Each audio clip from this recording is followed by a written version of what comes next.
आधी रात को अचानक तेज आंधी जंगल में उठ खड़ी होती है। हवा इतनी जोर से चलती है कि पेड़ों की मोटी टहनियां भी कांप कर झुक जाती हैं।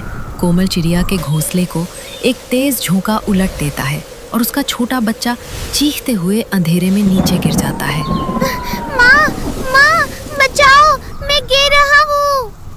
नहीं, मेरे बच्चे, रुको, मैं आ रही हूँ। तेज हवा और घुप अंधेरे में कोमल को कुछ नजर नहीं आता। बच्चा नीचे झाड़ियों में कहीं खो जाता है। कोमल घबराकर बचे हुए दूसरे बच्चे को कसकर अपने पंखों में समेट लेती है। माँ, भैया कहाँ चला गया? मुझे बहुत डर लग रहा है। डरो मत मेरे बच्चे, माँ अभी तुम्हारे भाई को ढूंढ कर लाएगी। तुम यहीं दुबक कर बैठो और हिलना मत। कोमल पागलों की तरह अंधेरे जंगल में नीचे उतरती है। हर झाड़ी, हर पत्ते को टटोलती है। उसका दिल जोर जोर से धड़क रहा है और आंखों से आंसू बह रहे हैं। मेरे बच्चे, तुम कहाँ हो? माँ की आवाज सुन रहे हो तो बोलो। कहीं से कोई जवाब नहीं आता। थककर और हताश होकर वो तोता और कबूतर के घोंसले तक उड़ती है। उसकी हालत देखकर दोनों चौंक जाते हैं। कोमल बहन, ये क्या हाल बना रखा है? क्या हुआ, बताओ तो सही। तोता भाई, आंधी में मेरा बच्चा घोंसले से गिरकर कहीं खो गया है। मुझे कुछ समझ नहीं आ रहा। वो अकेला अंधेरे में डरा हुआ होगा। मेरी मदद करो प्लीज। घबराओ मत कोमल बहन, हम सब मिलकर ढूंढेंगे। चलो, कालू कौवा को भी साथ ले लेते हैं। वो ऊंचे पेड़ों से दूर तक देख सकता है। तीनों कालू कौवा के पेड़ पर पहुंचते हैं, जहां कालू और बिजली आराम से बैठे हैं। कालू भाई, बिजली भाभी, मेरा बच्चा आंधी में खो गया है। क्या तुमने उसे कहीं देखा? कृपया मेरी मदद करो। अरे कोमल बहन, इतनी रात को हम कहाँ ढूंढने निकले? सुबह होने दो, अपने आप मिल जाएगा। हाँ जी, इस अंधेरे में कुछ नहीं दिखता। हमें तो नींद आ रही है। तुम खुद ही देख लो कहीं। उनकी बेरुखी सुनकर कोमल का दिल और टूट जाता है। वो बिना कुछ कहे आंसू पोंछते हुए फिर से अंधेरे में उड़ जाती है। कालू भाई, ये ठीक नहीं है। एक माँ का बच्चा खोया है और तुम आराम से सोने की बात कर रहे हो। छोड़ो तोता भाई, हमें ही अपनी हिम्मत से कोमल बहन के बच्चे को ढूंढना होगा। चलो, हम दोनों साथ चलते हैं। तोता और कबूतर तेजी से कोमल के पीछे उड़ते हैं और अलग अलग दिशाओं में झाड़ियां छानने लगते हैं। तेज हवा और बारिश की बूंदों के बीच उनकी आवाजें बार बार गूंजती हैं, पर बच्चे का कहीं कोई निशान नहीं मिलता। दूर झाड़ियों में सहमा हुआ बच्चा अकेला कांप रहा होता है। तभी ऊपर आसमान में मंडराता शिकारी चील उसे देख लेता है और नीचे झपटने की तैयारी करता है। वाह, इतनी रात को अकेला नन्हा शिकार, आज तो मजा आ जाएगा। माँ, बचाओ, कोई बचाओ मुझे। ठीक उसी वक्त कोमल की तेज नजर उस पर पड़ जाती है। वो जान की परवाह किए बिना सीधे चील के सामने आ जाती है। रुक जा दुष्ट चील, मेरे बच्चे को हाथ भी लगाया तो मैं तुझे छोड़ूंगी नहीं। चील जोर से हंसता है और कोमल की तरफ झपटता है। कोमल अपने बच्चे को पंखों में छिपाकर बचाने की कोशिश करती है। तभी पास खड़ा विशाल जादुई पेड़ अपनी आंखें खोलता है और अपनी टहनियों से चील को पीछे धकेल देता है। हट जा यहाँ से, क्रूर पंछी। इस पेड़ की छाया में किसी माँ बच्चे को हाथ लगाने की हिम्मत मत करना। डर कर चील गुस्से में बड़बड़ाता हुआ अंधेरे में उड़ जाता है। कोमल कांपते हुए अपने बच्चे को कसकर गले लगा लेती है। मेरे लाल, तुम ठीक तो हो ना? माँ को माफ कर दो, मैं तुम्हें बचा नहीं पाई ठीक से। माँ, मुझे बहुत डर लगा था। मुझे लगा अब मैं तुम्हें कभी नहीं देख पाऊंगा।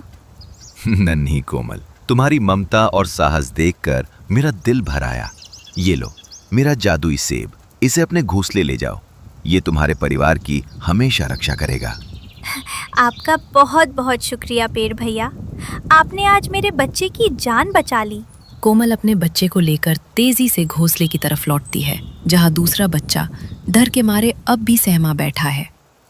भैया, तुम वापस आ गए। माँ, तुमने भैया को ढूंढ लिया। हाँ, माँ ने मुझे उस डरावने चील से बचा लिया। हे जादुई सेब, मेरे इस घोंसले को और मेरे बच्चों को हमेशा के लिए हर तूफान और हर शिकारी से सुरक्षित कर दो। एक चमकीली रोशनी घोंसले के चारों ओर एक अदृश्य सुनहरी ढाल बना देती है। तेज हवा भी अब घोंसले को छू नहीं पाती और पूरा माहौल शांत और सुरक्षित महसूस होने लगता है। वाह माँ, अब तो कोई हवा भी हमें नहीं गिरा सकती। माँ, अब हमें किसी बात का डर नहीं रहेगा, है ना? हाँ मेरे बच्चों, अब हम पूरी तरह सुरक्षित हैं। जब तक तुम्हारी माँ की सांस चलती है, कोई तुम्हें नुकसान नहीं पहुँचा सकता। सुबह होते ही तोता और कबूतर घबराए हुए दौड़े चले आते हैं, ये जानकर राहत की सांस लेते हैं कि बच्चा सुरक्षित मिल गया। कोमल बहन, भगवान का शुक्र है बच्चा मिल गया। हमें रात भर तुम्हारी बहुत चिंता होती रही। हाँ, सुबह होते ही हम तुम्हें ढूंढने निकलने वाले थे। सच में माँ की ममता से बड़ी कोई ताकत नहीं होती। तभी शर्मिंदा कालू कौआ और बिजली भी वहां आ पहुंचते हैं। उनकी आंखों में पछतावा साफ झलकता है। कोमल बहन, हमें माफ कर दो। रात को हमें मदद करनी चाहिए थी। हमने बहुत बड़ी गलती की। हाँ, हमें बहुत शर्म आ रही है। तुम्हारी जगह हम होते तो समझ पाते कि एक माँ का दर्द क्या होता है। कोई बात नहीं, गलती हर किसी से होती है। बस आगे से याद रखना, मुसीबत में साथ देना ही असली दोस्ती है। कोमल बहन, तुम सच में सबसे बहादुर और सबसे प्यारी माँ हो। सुबह की सुनहरी धूप घोंसले पर पड़ती है। दोनों बच्चे अपनी माँ के पंखों में सुकून से दुबक जाते हैं। पूरा जंगल पक्षियों की चहचहाहट से गूंज उठता है, मानो सब मिलकर इस खुशहाल मिलन का जश्न मना रहे हो। दिन ढलते ही सारे पक्षी कोमल के घोंसले के पास इकट्ठा हो जाते हैं। रात की उस भयावह घटना के बाद जंगल में एक नई समझ पैदा हो गई है कि अकेले रहने से बेहतर है सब मिलकर एक दूसरे की रक्षा करें। कोमल बहन, हमने तय किया है कि अब से हम हर रात बारी बारी से पहरा देंगे, ताकि दोबारा किसी बच्चे के साथ ऐसा हादसा न हो। हाँ, और अगर कभी किसी को मदद चाहिए हो तो हम फौरन दौड़े चले आएंगे, चाहे रात हो या दिन। ये सुनकर मेरा दिल बहुत हल्का हो गया कालू भाई। सच में डर और मुसीबत हमें एक दूसरे के करीब ले आती है। माँ, अब तो हम सब दोस्त मिलकर रोज शाम को खेलेंगे भी, है ना? हाँ भैया, और अब कोई डर नहीं, क्योंकि जादुई पेड़ हमेशा हमारी रक्षा करेगा। याद रखो बच्चों, जादू सिर्फ सेब में नहीं बल्कि तुम्हारी एकता और प्यार में भी है। जब तक तुम सब साथ हो, कोई ताकत तुम्हें झुका नहीं सकती। ढलते सूरज की सुनहरी किरणें पूरे जंगल पर फैल जाती हैं। सभी पक्षी मिलकर खुशी से गाना गाते हैं और कोमल अपने दोनों बच्चों को देखकर संतोष की मुस्कान बिखेरती है। आज की रात ने सिखा दिया, अपनों का साथ ही असली खजाना है। हाँ, और कोमल बहन जैसी माँ की हिम्मत ने पूरे जंगल को एक कर दिया। रात होते ही जंगल में शांति और सुरक्षा का एहसास हर तरफ फैल जाता है। कोमल अपने बच्चों को सुलाकर खुद भी चैन की सांस लेती है, ये जानते हुए कि अब वो अकेली नहीं है। हाँ तो दोस्तों, कैसी लगी आपको ये भावुक और रोमांचक कहानी? इससे हमें यही सीख मिलती है कि एक माँ का प्यार किसी भी तूफान, किसी भी खतरे से बड़ा होता है और सच्चा साहस व एकता हमेशा अपनों को वापस ले ही आती है। घने जंगल में कई दिनों से बारिशें लगातार हो रही थीं। बारिशों और तूफानी हवाओं ने पक्षियों का जीना मुश्किल कर दिया था, क्योंकि कई दिन गुजरने के बाद भी बारिश थमने का नाम नहीं ले रही थी। बबलू के पापा, घर में भोजन नहीं है। आज अनाज के 2 दाने ही पड़े थे, जो मैंने अपने दोनों बेटों को खिलाकर सुला दिया है। चिंता मत करो बबली, मैंने कोमल बहन से बात की हुई है। हम कल जाकर जंगल से भोजन ढूंढ लाएंगे, ताकि बारिशों के दिन आराम से गुजर जाएं। इस तरह कबूतर और कबूतरी बातें करते करते सो जाते हैं। अगली सुबह हो जाती है, परंतु बारिश थमने का नाम नहीं ले रही थी। बबली, मैं कोमल बहन के साथ भोजन लेने जा रहा हूँ। तुम बच्चों का ध्यान रखना, शाम होते ही मैं लौट आऊँगा। ऐसा कहते हुए बंटी कबूतर अपने घर से निकलता है और वो चिड़िया के घर जाता है। कोमल चिड़िया अपने घोंसले में लेटी हुई थी। कोमल बहन, आपने जहाँ कल कहा था चलें वहाँ से भोजन ले आएं। मेरे बच्चे भूखे हैं, मेरे घर में अब खाने के लिए कुछ भी नहीं बचा। कबूतर भैया, मैं इस बेमौसम की बारिश और ख़राब मौसम की वजह से बहुत बीमार हो गई हूँ और बुखार भी बहुत ज़्यादा है। अभी दवा खाकर लेटी हूँ, मुझसे सफ़र नहीं होगा। परंतु हाँ, मैं आपको बता देती हूँ कि भोजन कहाँ मिलेगा। आप जाकर अपने लिए और अपने बच्चों के लिए वहाँ से अनाज ले आएं। बंटी चिड़ा कोमल चिड़िया से पूछकर उस दिशा में उड़ने लगता है। रास्ते में तेज बारिश के साथ साथ हवाएं चलना शुरू हो जाती हैं और कबूतर को उड़ने में बहुत दिक्कत होती है। तभी उसे पेड़ के नीचे कुछ सरसों के बीज दिखाई देते हैं। कबूतर तुरंत उन बीजों को उठाने के लिए आगे बढ़ता है। अरे वाह, इतनी जल्दी मुझे सरसों के बीज मिल गए। आज तो मेरे बच्चे पेट भरकर भोजन खाएंगे। जैसे ही बंटी कबूतर उड़ने लगता है तो ऊपर से एक डाल आकर कबूतर पर गिर जाती है और कबूतर उस डाल के नीचे दब जाता है। ए ऊपर वाले, ये क्या हो गया मेरे साथ? ये डाल तो बहुत भारी है और मैं हिल भी नहीं पा रहा। बाबा कबूतर बहुत कोशिश के बाद भी डाल से निकल नहीं पाता। शाम होने को आई थी और बारिश और भी तेज हो गई थी। बबली कबूतरी अपने पति के लिए बहुत परेशान थी। मम्मा, बाबा अभी तक वापस क्यों नहीं आए? कहीं उन्हें जंगल में किसी शिकारी ने शिकार तो नहीं बना लिया? नहीं नहीं बबलू, ऐसा मत सोचो, अच्छा सोचो। आपके पापा बहुत बहादुर हैं, वो ऐसी बारिशों में डरते नहीं हैं। बबली कबूतरी ऐसे अपने बच्चों को तसल्ली देती है, लेकिन मन ही मन में वो खुद बहुत डरी हुई थी। बच्चों, आप दोनों घर पर ही बैठो, मैं चिड़िया के घर देख कर आती हूँ कि अभी तक आपके पापा लौटकर क्यों नहीं आए। ऐसा कहते हुए बबली कबूतरी अपने घर से निकलती है और वो कोमल चिड़िया के पास जाती है। कोमल बहन, आप यहाँ हो, आप वापस घर लौट आई। लेकिन बंटी जी अभी घर नहीं लौटे, क्या वो आपके साथ हैं? बबली बहन, मैं तो बंटी भैया के साथ नहीं गई, मेरी तबीयत खराब थी, इसलिए मैं नहीं जा सकी और कबूतर भैया अकेले चले गए। चिड़िया बहन, ये आप क्या कह रही हो? कबूतर जी अभी तक लौट कर नहीं आए, अब मैं क्या करूं? कहाँ ढूंढूं अपने पति को? बबली बहन, आप चिंता नहीं करें, हम पक्षियों के लिए ये बारिशें तो आम बात है। कबूतर भैया बहुत बहादुर हैं, वो जल्दी लौट आएंगे। चिड़िया बहन, आज बारिश बहुत तेज है और मुझे बहुत चिंता हो रही है। अब तो मुझे कुछ भी समझ में नहीं आ रहा, काश मैं उन्हें घर से जाने ही ना देती। जंगल में बारिश बहुत तेज थी और दूर दूर तक कोई पक्षी भी दिखाई नहीं दे रहा था। बबली कबूतरी उदास मन के साथ वापस अपने घर लौट जाती है। बादल, उठो उठो बादल, मुझे बहुत भूख लगी है। क्या हुआ बिजली? रात के इस समय बाहर कितनी तेज बारिश है और तुम्हें भूख लग गई है? पति जी, भूख लगने का थोड़ी ना समय होता है, उठो और जाओ मेरे लिए कुछ खाने को लाओ। इतनी तेज बारिश में भला मैं क्यों जाऊं बाहर? सुबह होगी तो फिर ही निकलूंगा घर से बाहर। पति जी, तुम हमेशा डरपोक रहे हो, चलो मैं भी तुम्हारे साथ चलती हूँ, जंगल से कोई दाना ढूंढकर खा लेंगे। अपनी पत्नी के कहने पर बादल कौवा बिजली के साथ जंगल में निकलता है। वो पति पत्नी भोजन की खोज में काफी देर तक इधर उधर उड़ते रहते हैं। वो उड़ते उड़ते उस पेड़ के पास पहुंच जाते हैं जहां कबूतर एक डाल के नीचे दबा हुआ था। बिजली कवि की नजर अचानक कबूतर पर पड़ती है। पति जी, वो देखो, वो क्या है? बादल और बिजली पास जाकर देखते हैं। बिजली, ये तो बंटी कबूतर है। पति जी देखो, ये तो डाल के नीचे दबा हुआ है।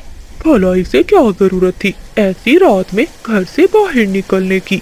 पति जी, ऐसे थोड़ी ना कोई बाहर निकलता है, जरूर भूख के कारण ही निकला होगा। देखो ना, हम भी तो भूख के लिए निकले हैं, हो सकता है ये बेचारा भी अपने बच्चों के लिए निकला होगा। हाँ बिजली, तुम ठीक कह रही हो।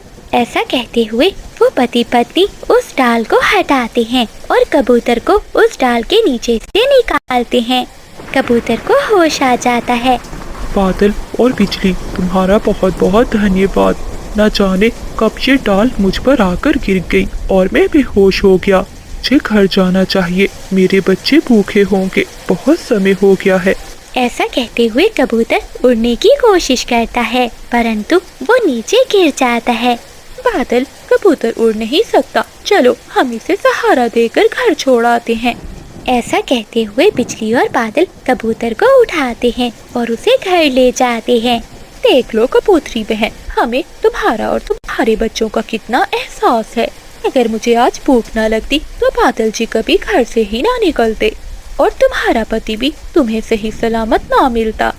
बिजली बहन, आपका बहुत बहुत धन्यवाद। आप जंगल की सबसे बहादुर कवि हैं।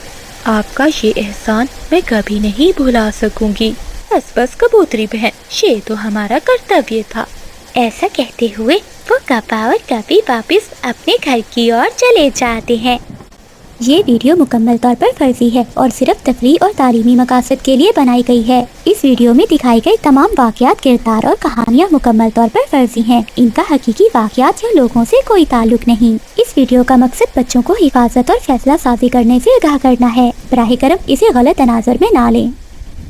कोमल बहन, इस बार तो गर्मी ने बुरा हाल कर दिया है। नदी का पानी रोज बरोज कम होता जा रहा है। अगर यही हाल रहा तो हम सब प्यास से मर जाएंगे।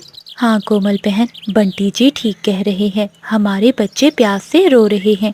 वो देखो बादल और बिजली को, उनके पास थोड़ा सा पानी है परंतु वो किसी को पानी पीने के लिए नहीं दे रहे। हाय हाय कबूतरी, क्यों हमारे पानी को नजर लगा रही हो? पहले ही बहुत थोड़ा पानी है। ये पानी अब हमारा है, हम किसी को नहीं देंगे। जाओ यहाँ से। हौसला रखो कबूतर भैया, कबूतरी बहन, लड़ने से कुछ नहीं मिलेगा। मैं नदी के दूसरे किनारे जाकर देखती हूँ, शायद वहाँ पानी का कोई और रास्ता मिल जाए। कोमल चिड़िया उड़ती हुई नदी के दूसरे किनारे पहुँचती है जहाँ थोड़ा सा पानी बचा था। वहीं कीचड़ में एक चमकदार सुनहरी मछली पानी ना होने की वजह से तड़प रही थी। कोमल चिड़िया ये देखकर जल्दी से नीचे उतरती है। बचाओ, कोई मुझे बचाओ। अगर मुझे फौरन गहरे पानी में ना पहुंचाया गया तो मैं मर जाऊंगी। घबराओ मत मछली बहन, मैं तुम्हें कुछ नहीं होने दूंगी। कोमल चिड़िया बहुत होशियार थी। वो जानती थी कि अकेली वो इतनी बड़ी मछली को उड़ाकर नहीं ले जा सकती, इसलिए वो पास पड़े हुए कुछ बड़े पत्ते लाती है और उस पर मछली को लेटाती है और फिर अपनी चोंच से घसीटती हुई आहिस्ता आहिस्ता वो मछली को पानी के पास ले जाती है। जो थोड़ा पानी बचा हुआ था वो उस मछली को पानी में छोड़ देती है। मछली जैसे ही पानी में जाती है तो वो बिल्कुल ठीक हो जाती है। चिड़िया बहन, तुमने मेरी जान बचाई, मैं भी तुम्हें कुछ देना चाहती हूँ। ये लो, ये एक जादुई मोती है। जब भी तुम इसे पानी के बर्तन या सूखे घड़े में डालोगी तो वो जगह साफ और मीठे पानी से भर जाएगी। ये मेरी तरफ से तुम्हारी सच्ची दोस्ती का तोहफा है। धन्यवाद मछली बहन, इससे तो पूरे जंगल की प्यास बुझ जाएगी। वहीं थोड़ी दूर झाड़ियों के पास बिजली और बादल ये सब देख रहे थे। उनकी आंखें तो लालच से चमक उठती हैं। बिजली, अगर ये मोती हमें मिल जाए तो हम पूरे जंगल के पक्षियों को पानी बेचकर अमीर हो सकते हैं। हाँ बादल जी ठीक कहा, परंतु ये चिड़िया हमें ऐसे मोती नहीं देगी। चलो चील के पास चलते हैं, वही अब कोई रास्ता बताएगी। कोमल चिड़िया वो मोती लेकर वहाँ से घर चली जाती है। रात हो जाती है। चिड़िया उस मोती को पत्तों में छुपा देती है ताकि सुबह सभी पक्षियों को पानी पिला सके।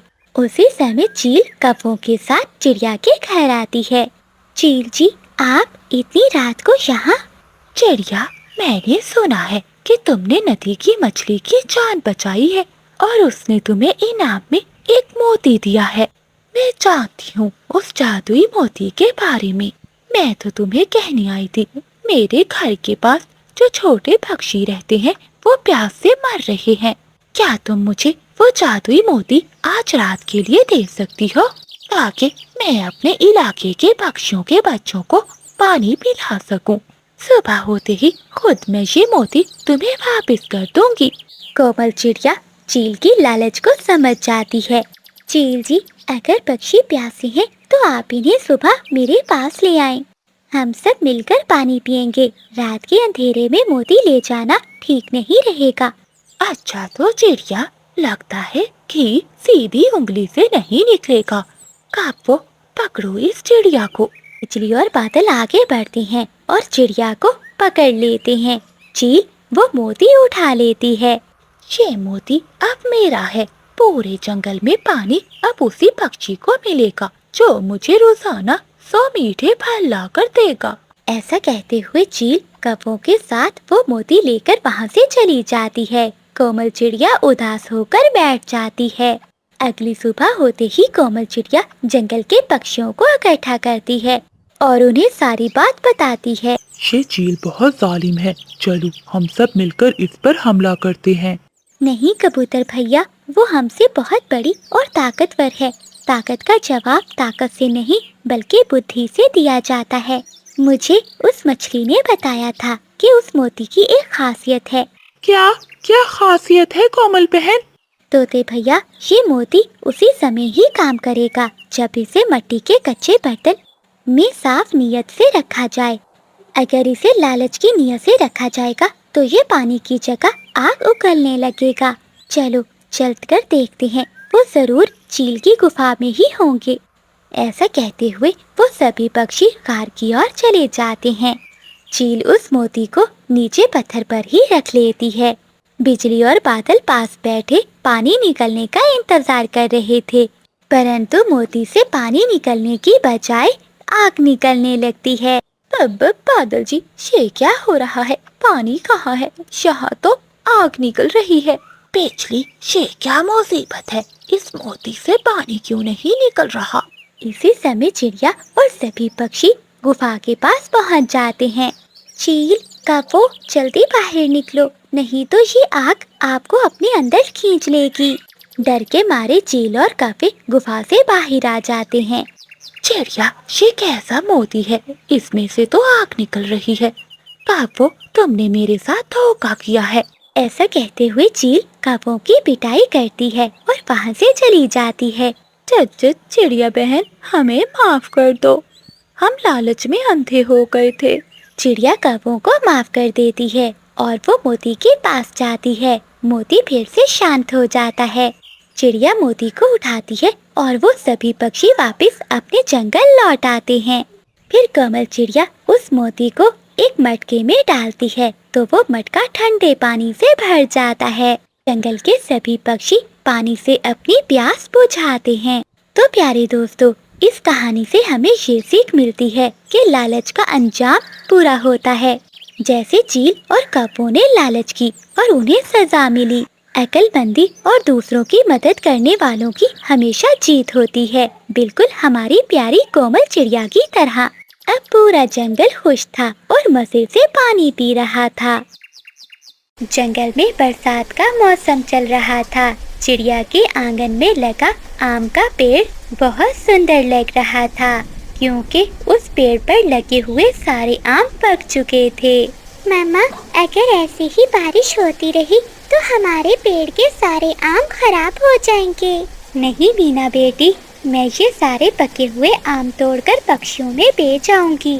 फिर मानो चिड़िया अपने पेड़ से आम तोड़ती है। वो एक टोकरी भरकर अपना छाता लिए थोड़ी दूर पक्षियों के घरों के पास जाकर एक पेड़ के नीचे बैठ जाती है। आम लो मीठे मीठे रसीले आम लो। कबूतर, कबूतरी और बुलबुल सभी मीठे मीठे आम खाते हैं और चिड़िया की खूब कमाई होती है।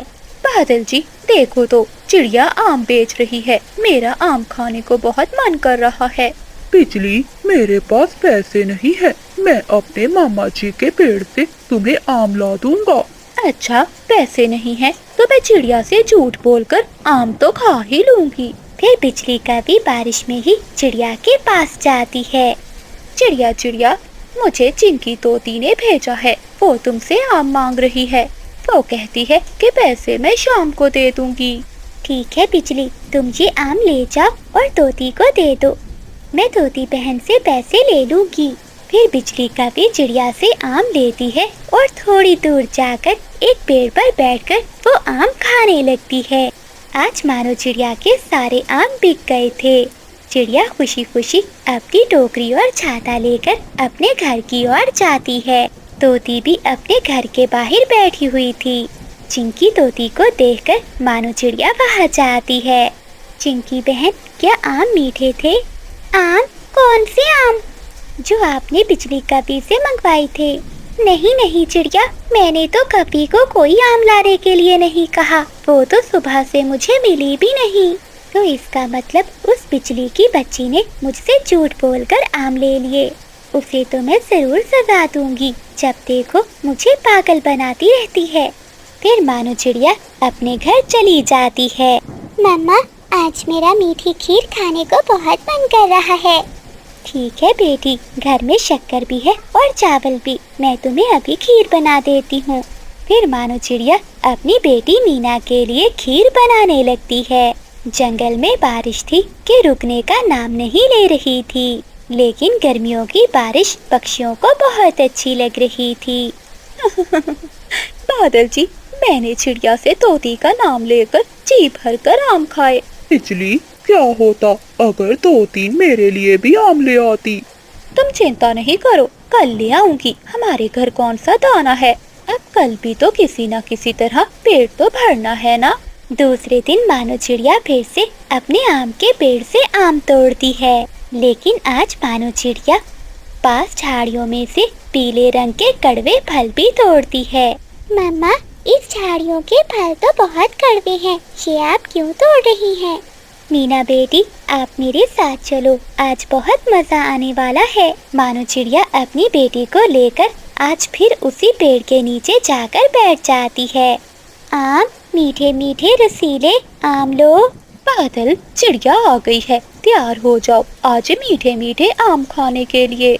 आज उस चिड़िया से कबूतर का नाम लेना, ऐसा ना हो कि चिड़िया को पता चल जाए। फिर बिजली कभी अपने घर से निकलती है और मानो चिड़िया के पास जाती है। चिड़िया बहन, मैं आ रही थी कि कबूतर अपने घर के बाहर बैठा हुआ था। हाँ, कबूतर जरूर आम मांग रहा होगा।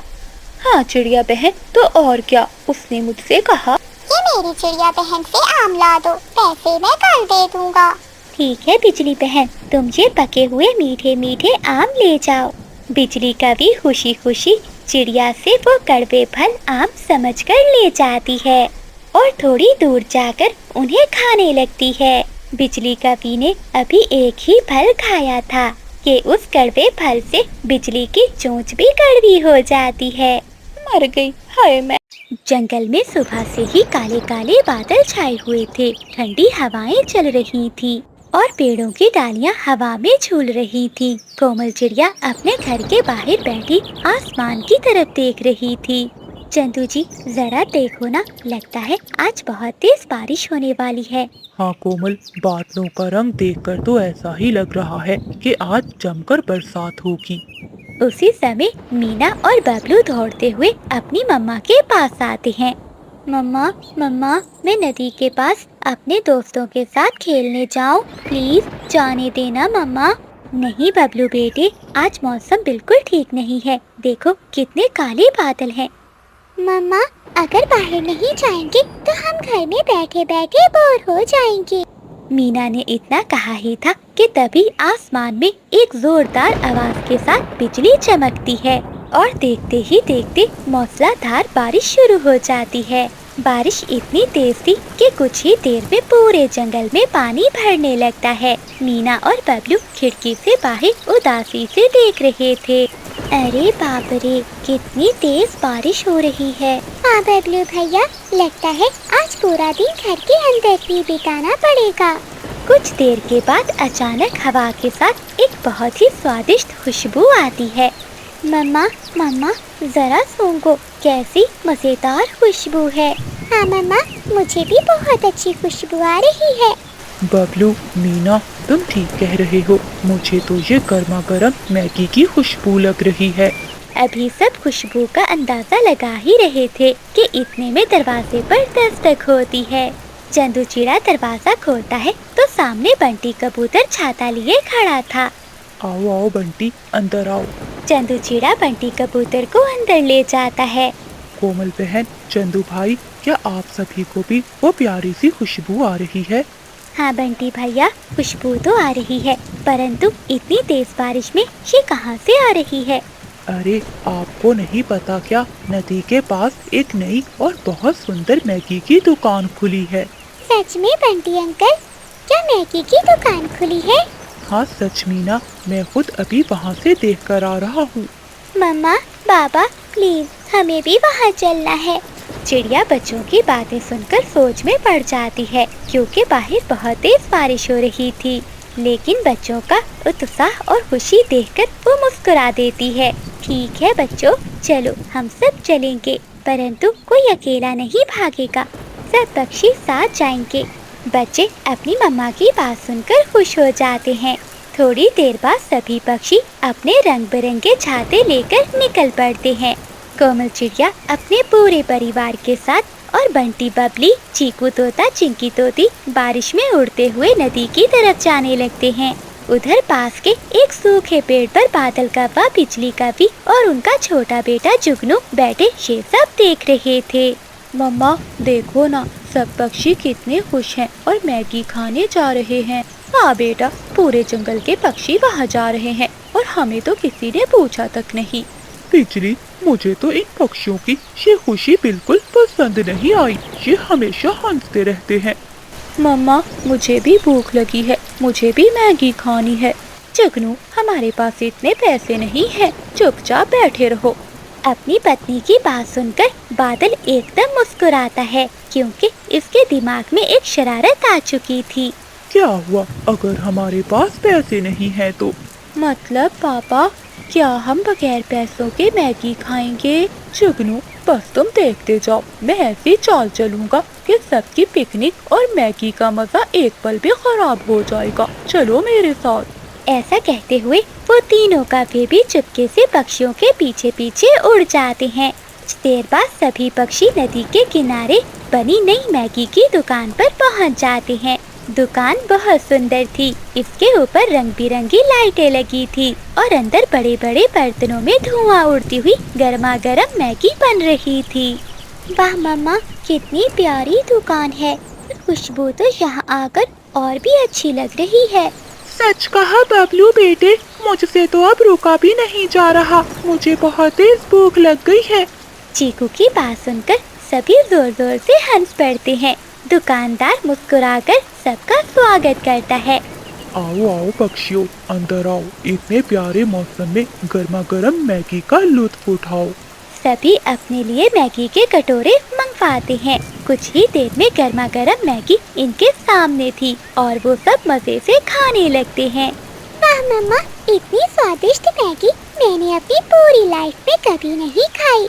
जहाँ सब खाने में मगन थे, वहीं दुकान के पीछे बादल कौवा घूम रहा था और मौका तलाश कर रहा था। तभी इसकी नजर दुकानदार के पैसे वाले डिब्बे पर पड़ती है, जिसमें बहुत सारे नोट और सिक्के थे। ये देखकर कौवे की आंखें चमक उठती हैं। बिजली, जुगनू, इधर देखो, मुझे एक आइडिया आया है। क्या आइडिया आया है बादल? जल्दी बोलो। अगर दुकानदार का ये पैसे वाला डिब्बा यहाँ से गायब हो जाए तो? फिर क्या होगा पापा? जुगनू, फिर इसकी दुकान में ऐसा हंगामा मचेगा कि सबकी मैगी का स्वाद उड़ जाएगा। हो हो। जैसे ही दुकानदार रसोई की तरफ मुड़ता है, बादल कौवा मौका देखकर पैसे वाला डिब्बा उठा लेता है और दुकान के पीछे लगी घनी झाड़ियों में छुपा देता है। कुछ देर बाद दुकानदार जब वापस आता है तो वो पैसे रखने के लिए डिब्बा देखता है, परंतु वहाँ डिब्बा नहीं था। अरे ये क्या हुआ? मेरे पैसे वाला डिब्बा कहाँ है? अभी तो यहीं रखा था। दुकानदार की बातें सुनकर सभी पक्षी चौंक जाते हैं। क्या हुआ दुकानदार भाई, आप इतने चिंतित क्यों हैं? बंटी कबूतर, मेरे पूरे दिन की कमाई और सारे पैसे इस डिब्बे में थे, कोई इसे चोरी कर ले गया। परंतु इतनी तेज बारिश में यहाँ चोरी कौन कर सकता है? दुकानदार बहुत परेशान होकर इधर उधर देखने लगता है। उधर बादल कौवा, बिजली कवि और जुगनू एक कोने में बैठे ये सब तमाशा देख रहे थे और दिल ही दिल में खुश हो रहे थे। बादल जी, अब आएगा ना असली मजा। बिजली, अभी तो खेल शुरू हुआ है, अब देखो मैं क्या करता हूँ। बादल कौवा अपने बेटे जुगनू को इशारा करता है जुगनू अपने बाबा के कहने पर अचानक सबके सामने ऊंची आवाज में बोलना शुरू कर देता है। मुझे लगता है वो पैसे वाला डिब्बा इस बबलू ने चुराया होगा। मैंने इसे वहाँ घूमते देखा था। जुगनू की बात सुनते ही पूरी दुकान में एकदम सन्नाटा छा जाता है। क्या मैंने? नहीं, मैंने तो डिब्बे को पंख तक नहीं लगाया। ये बिल्कुल झूठ है, मेरा भाई चोर नहीं है। दुकानदार भाई, मेरा बेटा ऐसे गलत काम नहीं कर सकता। हम इसे अच्छे संस्कार देते हैं। मेरी पत्नी ठीक कह रही है। बिना किसी पक्के सबूत के किसी मासूम बच्चे पर ऐसा घिनौना आरोप नहीं लगाना चाहिए। दुकानदार उलझन में पड़ जाता है कि वो किसकी बात पर यकीन करे। इसी समय चिंकी तोती की नजर दुकान के फर्श पर जाती है, जहाँ कुछ काले रंग के पंख गिरे हुए थे। पक्षियों, जरा नीचे देखो, ये क्या है? चीकू तोता गौर से देखता है। अरे चिंकी, ये तो कौवे के काले पंख है। यहाँ इस दुकान में कौवे कहाँ से आ गए? अब दुकान में मौजूद हर एक पक्षी की नजर कौवों पर थी। बादल कौवा बुरी तरह से घबरा जाता है और इसके चेहरे का रंग उड़ जाता है। अम्मा, मुझे क्या पता, पंख तो किसी के भी गिर सकते हैं। बादल भाई, अगर तुम्हें कुछ नहीं पता तो तुम्हारी आवाज क्यों कांप रही है? तुम इतने घबराए हुए क्यों हो? जरूर तुमने ही कुछ किया है और इल्जाम मेरे बेटे पर लगा रहे हो। सब पक्षियों के गुस्से वाले चेहरे देखकर छोटा जुगनू बेचैन होने लगता है। इसका दिल जोर जोर से धड़क रहा था। चुप रहना जुगनू, एक लफ्ज भी मत बोलना। परंतु जुगनू का ज़मीर जाग चुका था। इसे अपने दोस्त बबलू पर झूठा इल्जाम बर्दाश्त नहीं हो रहा था। मम्मा, मुझे बहुत डर लग रहा है। मुझे झूठ नहीं बोलना। चुप रहो जुगनू, अपना मुंह बंद रखो। जुगनू कौवा चिल्लाकर कहता है। नहीं बाबा, मैं सच बताऊंगा। कोमल आंटी, बबलू ने कुछ नहीं किया। पैसे वाला डिब्बा बाबा ने दुकान के पीछे झाड़ियों में छुपाया है। जुगनू का ये सच सुनकर सभी पक्षी और दुकानदार हैरान रह जाते हैं। दुकानदार फौरन भागकर दुकान के पीछे झाड़ियों में जाता है और वहाँ सच में पैसे वाला डिब्बा पड़ा था। ये देखकर वो बहुत खुश होता है। मेरे पैसे मिल गए। जुगनू बेटा, तुम बहुत अच्छे हो। तुम्हारा बहुत बहुत धन्यवाद। तुमने सच बोला। बादल कौवा, बिजली कौवी शर्म के मारे अपना सर झुका लेते हैं, क्योंकि इनकी चोरी पकड़ी जा चुकी थी। देखा बादल, दूसरों की खुशी खराब करने और मासूमों पर इल्जाम लगाने का यही अंजाम होता है। ठीक कहा कबूतर, और कौवों याद रखो, झूठ के पाँव नहीं होते, वो ज्यादा देर तक नहीं छुप सकता। बाहर बारिश अब भी हो रही थी, परंतु दुकान के अंदर का माहौल अब बहुत खुशगवार हो चुका था। तभी दुकानदार मुस्कुराता है और कहता है, दोस्तों, आज आप सबकी वजह से मेरी पूरी दुकान की कमाई चोरी होने से बच गई। इसलिए मेरी तरफ से एक बहुत बड़ी खुशखबरी है। कैसी खुशखबरी है अंकल?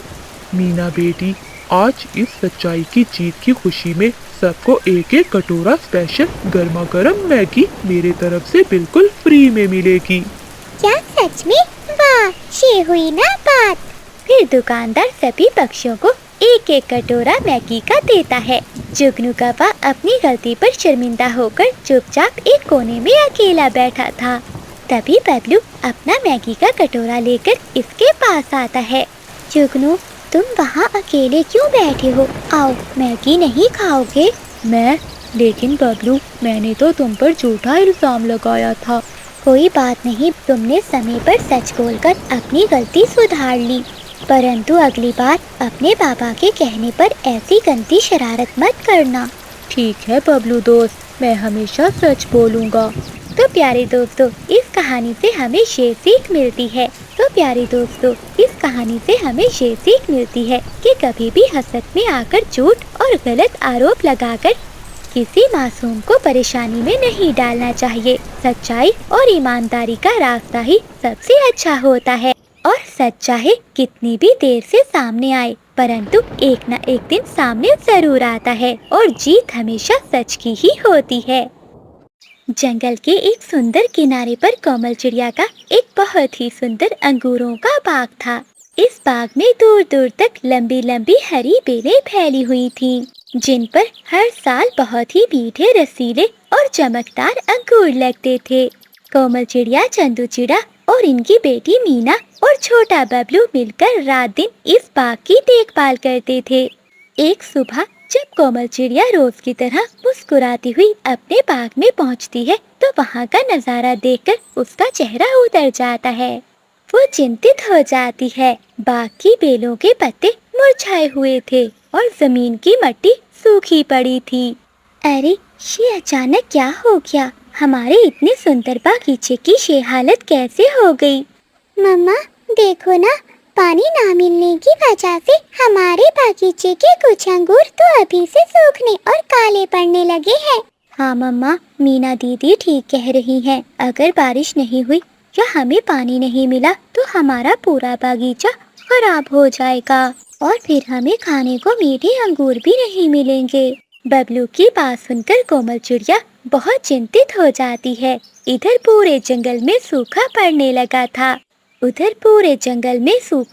लगा था। छोटे छोटे तालाब और नदियाँ सूख रही थीं और हरी घास पीली पड़ चुकी थी। जंगल के सभी पक्षी पानी की बूंद बूंद के लिए परेशान थे। इसी जंगल के दूसरे कोने में बादल कौवा, बिजली कौवी रहते थे, जो कुछ दिन पहले ही उन्होंने अपने एक पुराने कुएं के पास नया घर बनाया था और खुशकिस्मती से उस कुएं में अभी भी काफी पानी बचा हुआ था। बादल जी, जरा देखो,